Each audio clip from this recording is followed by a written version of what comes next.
to curb middlemen. Ransford Owusu-Boakye confirmed MCE of New Jubbing South. Citi FM ChannelOne TV announced winners of a Scripture for Mama campaign.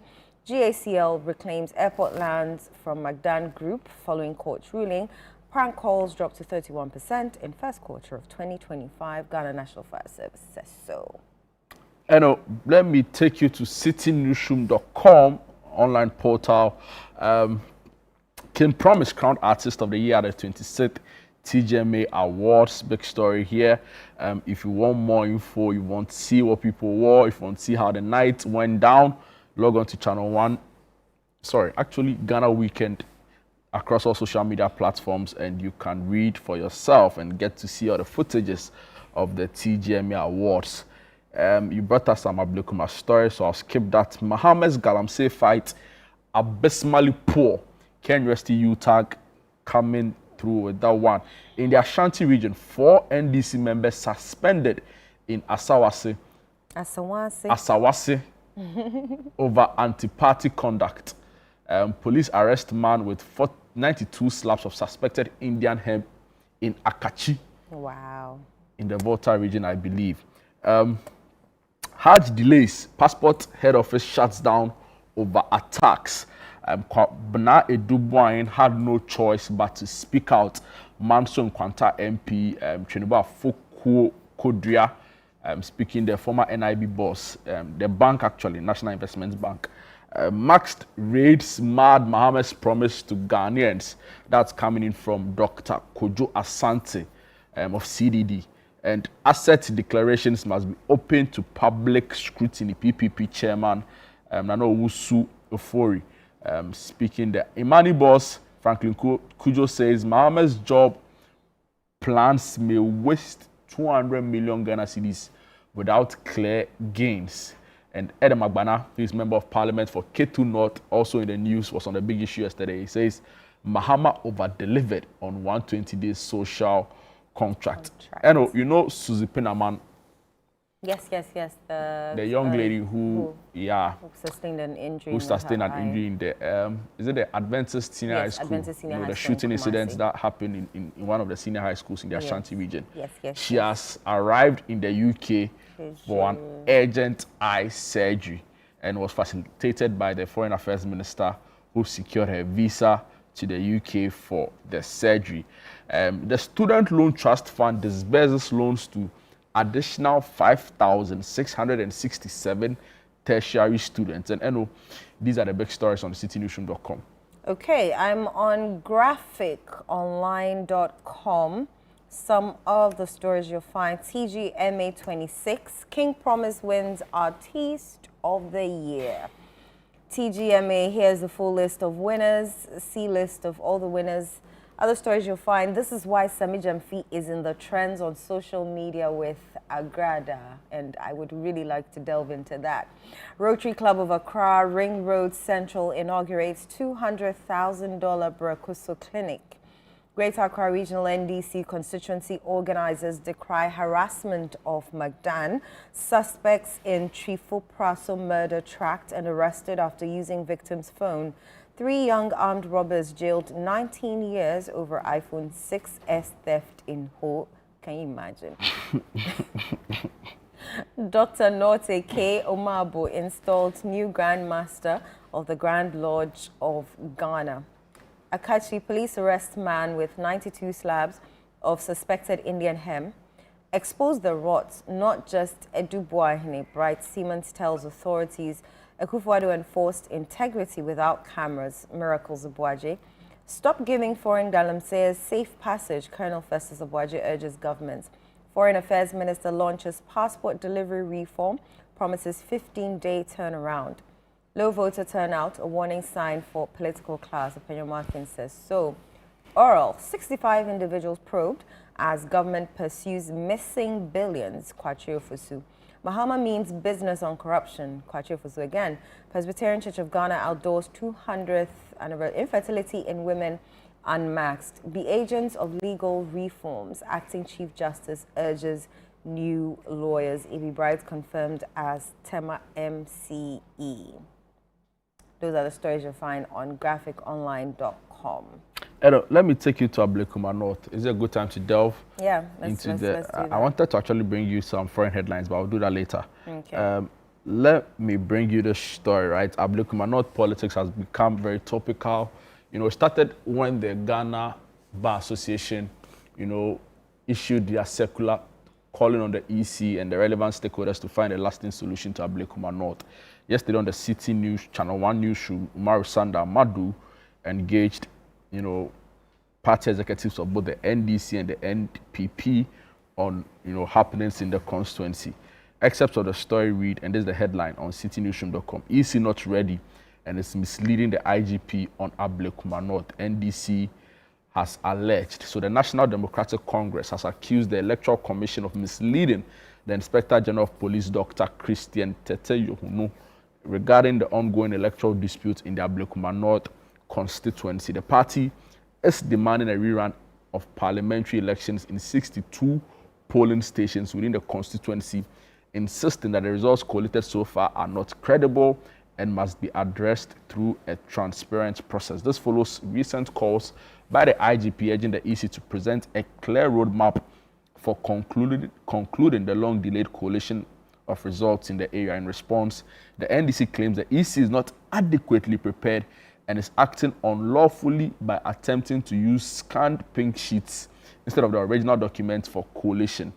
I'm speaking on ChannelOne newsroom with Omar Sandaman on Saturday, May 10th. Madi Jibro, Deputy Director of Elections for the NDC, stated that the party has repeatedly reached out to the EC for clarification, but has received no response. He added that the party met with the EC on March 13, 2025 to raise concerns about the use of scanned document, and it goes on and on and on and on. So clearly, even after winning the elections, you can clearly tell that the level of trust the NDC have for the current EC, you know, administration is really nothing to write home about. But the point also is that residents in the constituency, Ablekuma North, cannot continue to, you know, go on with their normal lives without having an elected representative in the legislature. And it reminds me of Sal. Yeah, you know, that was 4 years. You know, thankfully now they have an MP. You know, again, you go to the constituency, a funny thing happening there is that you see signages erected from both of the candidates, right? That they have won? That they've won the election. So Madam Ekrefi was the NPP candidate, and I think the other lady's Auburn, I'm not too sure her full name, right? And they've erected signages in the constituency declaring themselves winners and thanking residents for voting for them. It's not proper. We've heard the NCC speak on it, right? Kathleen Addy, who still heads the NCC, you know, has been quite vocal on this matter. And I hope that Parliament themselves will take active interest in this and resolve it once and for all. You know, it's not fair to residents there that after a whole quarter, right, they don't have somebody representing them in Parliament and trying to put across, you know, their needs and some of their demands that are very pertinent. So hopefully we are able to resolve that in the coming weeks, if not days, right? So, yeah, the MPP too are also up in arms. Yeah, they hastily. You know, politics is interesting. It's really, really interesting. I really hope we can solve this back and forth on the Ablekuma issue. You've been there, right? Or I've been there. I covered the 2020 election. Oh, that okay. brought Sheila Battles into office. The recollation. No, I've not been to the collation center. But it's an area I know very well, right? Fred and Charles have been the ones. And I think also Jerry at the point was there. Yeah. Jerry was there for the main, the main election, and I think the very first collation exercise, recounting, and all of that. I really hope we can solve this issue for them so that they don't go without representation for 4 years. When I take my mind back to the vacated seats court case, right? That was at the Supreme Court involving Apenyo Markin and, you know, the Speaker of Parliament, you know, when some seats were declared vacant, you know, we remember that really high profile case. And I remember the level of interest, the way the political parties were both showing up in court. Apenyo himself was always at the court. NDC was there, you know, because it means that leadership in the House could change. But for some reason, in this particular case, it looks like both political parties really are indifferent. Also because the numbers are quite, there's a huge gap. So, there's not much interest in whoever, wins the seat. But the point is that you shouldn't do politics only when a convenience is of convenience. Is a convenient means for you, right? It's about principles. So whether you have 182 seats, you should see through it, right? The NDC say they've been going to the EC, but they've not heard anything from the EC. I also think the EC need to come out and communicate to the public what the challenges really are. And if it's the case that the pink sheets as they have it won't suffice, then we should probably have a rerun.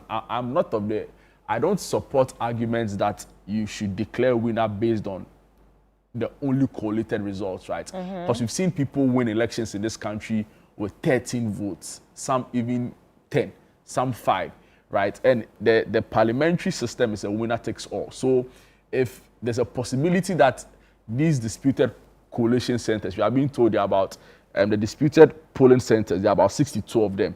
That's a significant number, right? I don't know the number of votes there, but the point is that the 62 being disputed could have the potential of tilting the results in the election either way. For just 3 and not. And NDC is saying 62. 62. So yeah, even if it's one polling center, yeah, right, and we've not done the math to show that mathematically, even if one person wins all of it, it can't overturn the results as we know it, then fine. But 62, if it's the case, looks like it's a high number, right? And for me, I would want that a rerun will be done in the area.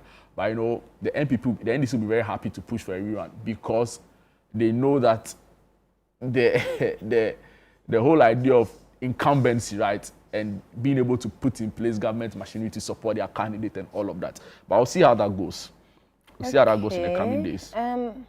This thing is coming up again. Health sector stakeholders have raised, this is on ChannelOneNews.com, health sector stakeholders have raised the alarm over a growing crisis in relation to healthcare professionals becoming addicted to Pathiden, originally intended as a powerful painkiller.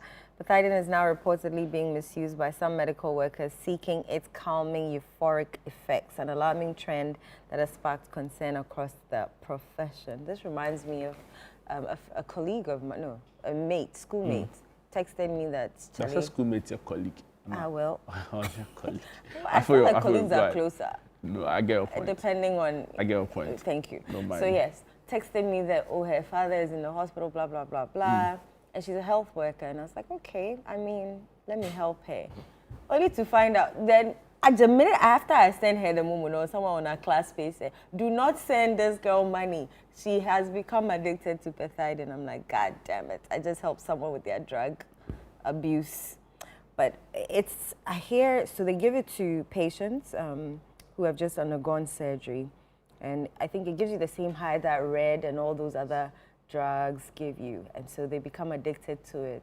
When they're exhausted, they'll take a little, they'll feel high, they'll get calm, and then that's the way and it's showing up again. So I think it's something that government, health workers, indeed the doctors of pharmacies and all of them are here complaining about it, and I'm sure the GMA will acknowledge the trend and do something about it ASAP. Yeah, I think the Red thing has come down a bit. I don't know. I Maybe think when the campaign, we are not making noise against it. Yeah, I don't think it's come down completely, right? Okay. But I think the campaign, the youth minister and the National Youth Authority CEO, put together helped. But Care University, your people. What do you mean by my people? Kumasi. Okay, good, because I didn't go to school there, but all right, Kumasi. Go ahead. The Care University UTAG have been speaking, right? And they said Mohammed's Galamsey fight abysmally poor. And that's coming from Care University UTAG. And didn't someone in the Mahama government say they'll end Galamsey in 2 weeks? Sam George. Okay. Sam George. Right. Sam George tweeted on social media that the president has the power to end Galamsey in 1 week if he wants to. Okay. It's been 120 plus days. Go ahead. The Kwame Nkrumah University of Science and Technology branch of the University Teachers Association of Ghana has praised President John Dramani Mahama for what it describes as a commendable performance during its first 120 days in office. However, the union has also voiced concern about government's ineffective approach to tackling illegal mining, commonly known as galamsey. Similar concerns have been echoed by residents of Kumasi who have acknowledged the president's efforts while urging stronger action against illegal mining. With the first 120 days of his presidency now complete, UTAC Care University President Professor Eric Abavari, in an interview with Citi News, expressed satisfaction with the progress made so far, noting that the government's early achievements offer hope for improved living conditions. I think this is a sentiment shared by a lot of people. Okay, right, so even here at ChannelOne TV, when we did the 120-day, social contracts, special event, all of the people on the panel gave government an A or A minus, which is a fairly good result, right? But the point at the end of the day is that there are other sectors government need to step up. So in the economy, the city is coming down. Investors like yourself are happy. If you're not happy. Or not happy. I don't know. But in areas around Galamsey, I'll probably score the government an E, if not an F. Let's talk about TGMA brief. Prome. He will sing his song. You're using someone's song to hail him. Wait yourself. On that TGMA note, are you happy about most of the... One thing that shocked me was, this is the collaboration of the year, Dinah Hamilton. Wow. International collaboration of the year. The whole room was quiet. Everybody was like, did we hear it correctly or did we not hear it correctly? Messi, what's her name? Messi Chinwo. She's big. She is big. And Dinah Hamilton is big. Can you vote from anywhere or you have to be in Ghana to vote? Because if not, then the Nigerians probably hijacked it. But yeah, so who would have been the other alternative? Stonebwoy. Yeah. Wiggle Wine or whatever. Nobody knows that song. Nobody knows that song. Charlie, you know how people enjoy gospel music? No, Charlie, it is just popular among a certain people. Okay. But the Christian base, the doing of the Lord was a very popular song. Yeah. Everybody's wedding. So this is the doing of the Lord indeed. And it is marvelous in our sight. Yes. I can promise as one. I want to see you and Sugar on Monday. Prome, Casanamento, Prome. And that King Promise I had to tweet that I think King Promise should win Artist of the Year. People were coming for me. No, he deserves it. He's done well. He's done well. When he stand on stage, I pick it. Oh, Charlie, don't do that. We're going on a break, yes. Before we get into trouble with you, let's go on a quick break. When we come back, we have more for you.